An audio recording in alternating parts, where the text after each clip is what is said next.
Hello, dear students. I hope you all have understood the previous topic of adjectives. Now, here, this video is an extension of that topic only as it states about the degrees of comparison. All right. So, now let us learn and understand more about the topic.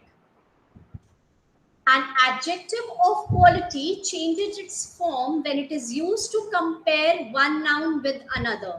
Now, here I would like to state that you must have understood what is the adjective of quality.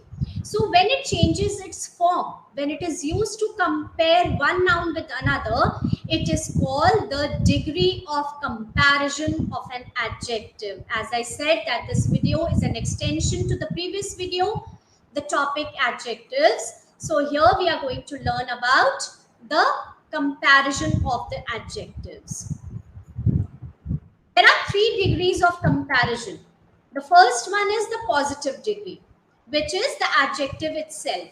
Then the second one is the comparative degree, where we are comparing the adjectives with two people. Suppose tall.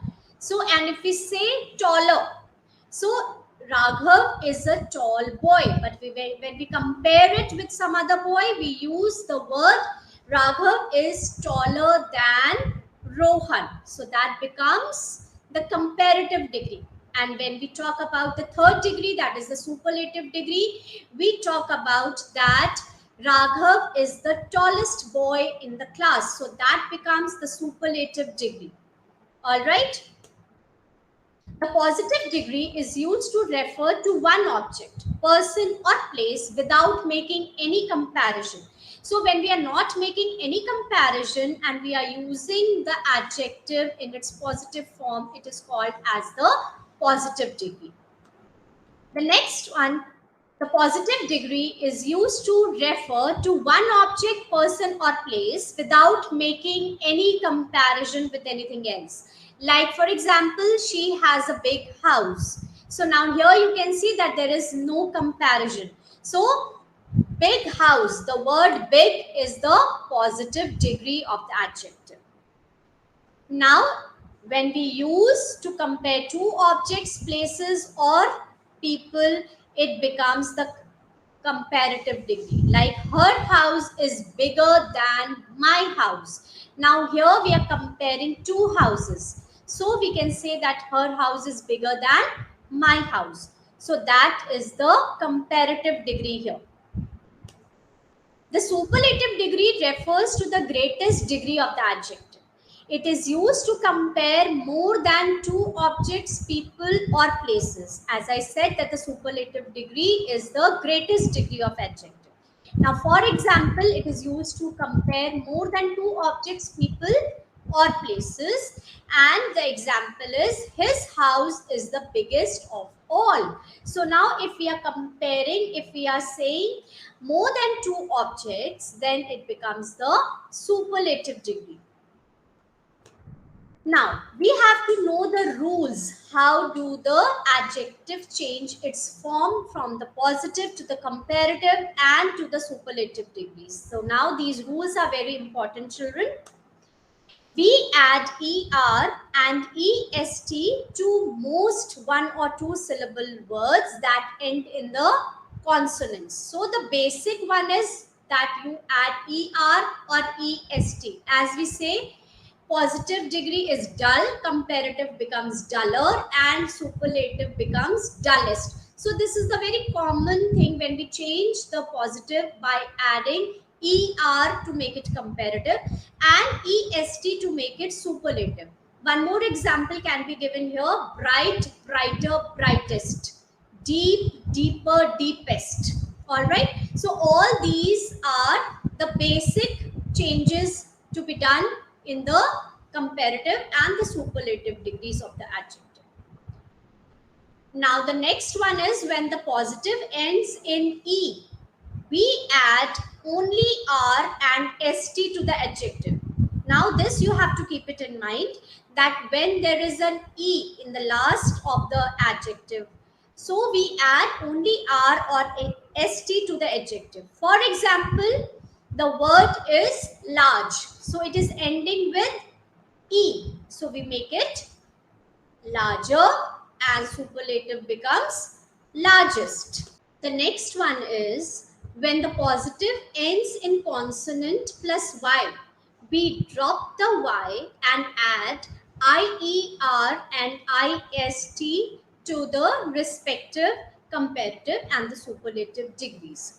For example, the word lucky, which ends with Y. So we are dropping Y and making it as IER to make it as the comparative degree, that becomes luckier, and IEST to make it the superlative degree, that is the luckiest. So lucky becomes luckier and luckiest.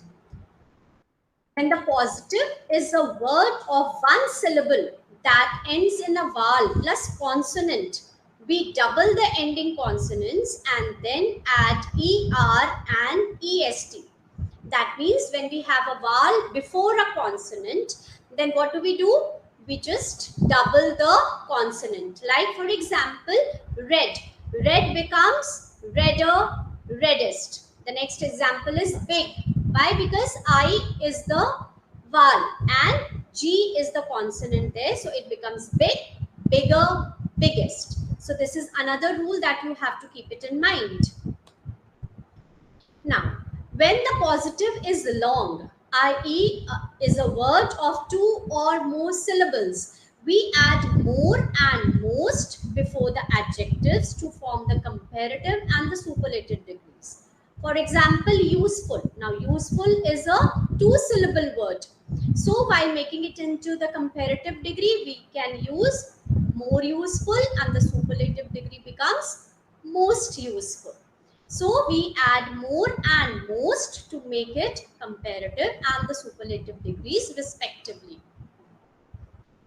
There are some adjectives that do not form the comparatives and the superlative degrees from their positives. So they are also called as irregular degrees of comparison.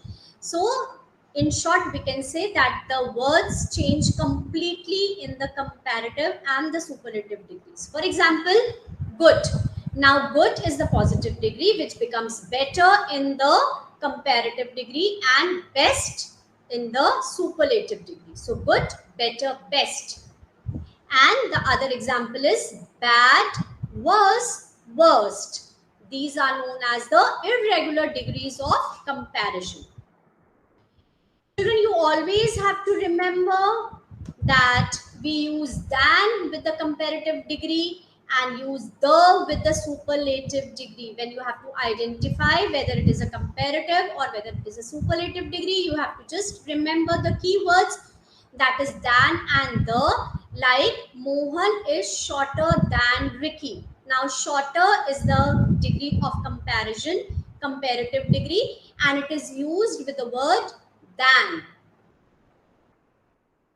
The next example is Faguni is the shortest girl in the class. Now we know that superlative degree is shortest, and just before shortest, the word the is used. So this is another rule that we have to keep it in mind always, that we use than with the comparative degree and we use the with the superlative degree.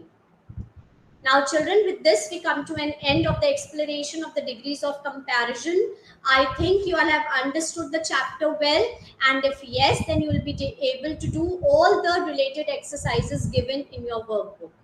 All right. I hope you can do them correctly. So, bye-bye. Take care and happy learning.